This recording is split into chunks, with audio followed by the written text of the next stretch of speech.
l'accueil des cyclistes à l'Écluse 150, c'est super important parce qu'en fait ils ont roulé pendant des dizaines de kilomètres, parfois, sans rien trouver.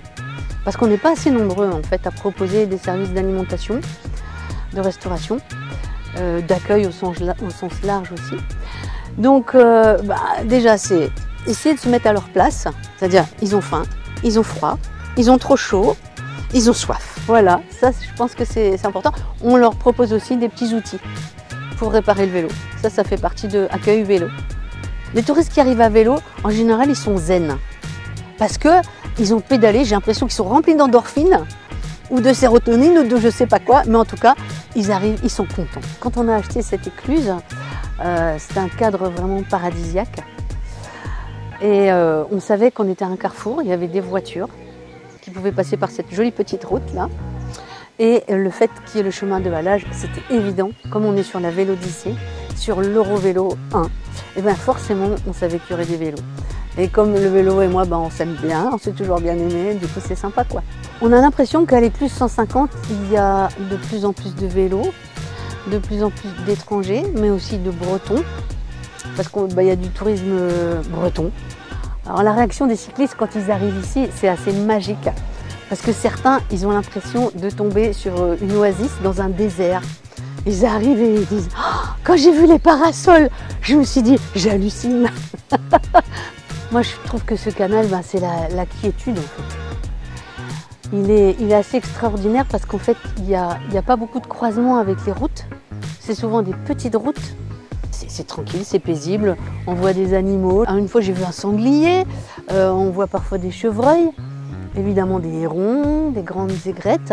Ah mais alors les anecdotes avec des voyageurs à vélo, c'est, j'ai envie de dire quasiment tous les jours.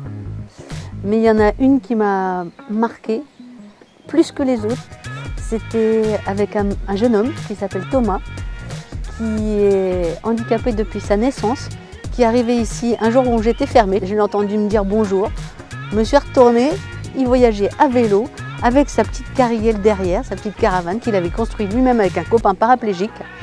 Et ça s'appelle Le Monde à Tricycle. Thomas, j'ai pas oublié Thomas. Il est extraordinaire, fait des milliers de kilomètres. Je pense que quand on vient en Bretagne faire du vélo, c'est quelque chose d'incroyable. Moi j'ai l'impression quand j'accueille les cyclistes ici que j'ai un peu comme une mission de service public. C'est-à-dire comme si j'étais c'est un peu prétentieux, mais un peu ambassadrice de la Bretagne. Et que j'ai envie qu'ils aient un bon souvenir, ça c'est sûr, qu'ils goûtent des bons produits, les meilleurs possibles, et qu'ils fassent en même temps du tourisme gastronomique. Voilà, j'ai l'impression que c'est un peu ça ma mission, de les rebooster, qu'ils repartent et qu'ils soient contents. Voilà. En fait, le vélo, pour moi, ça a toujours été quelque chose de fort. Je me souviens du jour où j'ai appris à faire du vélo. C'était dans le café de ma grand-mère et de mon grand-père.